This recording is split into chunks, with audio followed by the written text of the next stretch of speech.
Here you go, here's a tutorial for you. So we're gonna clean the filter, so I'm gonna turn it off. Oop, might have a little air leak right there. So you wanna take most of the time you wanna put your foot down here and hold it in place, or we could put some tapping screws and just tap it into the concrete. But you wanna push these little tabs down, you're gonna spin it backwards, this is gonna come up. Now there's two ways to take this lid off. You can open this, and then when you hear the air release, we're gonna pull up at the same time, and it'll come off. Or if, you know, years down the line it doesn't come off, then you're gonna take this and you're just gonna pop it,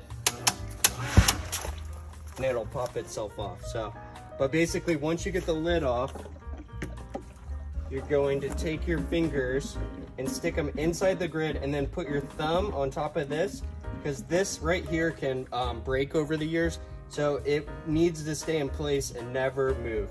This also needs to be on there. If this comes off, then some stuff can blow back into the pool. But basically you're gonna push your thumbs on this, stick your fingers inside the grate, and then you're gonna lift your fingers up as you're pushing down with your thumbs, and then your whole filter will come out. But this should never move or come out, and then it'll last a really long time. You guys won't have any issues. And then when you put it back on, you're gonna put your lid on. You wanna have this open here. You're gonna push it down, and then you're gonna lock that in place, and it should stay real flush. And you're gonna take your band and you're gonna spin it backwards till it falls into place. And then you're gonna go, there's these notches, there's 4 of them, 1 on each side. You're gonna spin it around till it clicks. And then when it clicks, you're gonna take the band and you're gonna pull it back towards that notch. And then you're gonna turn it on.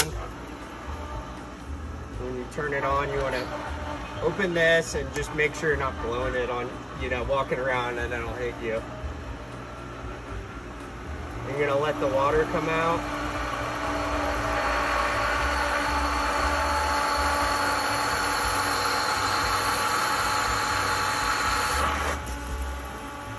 And then lock it, and then when you lock it, you should feel a little click at the end.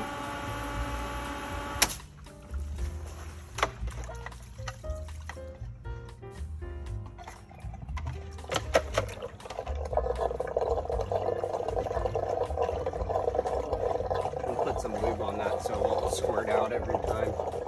But yeah, pretty simple, right?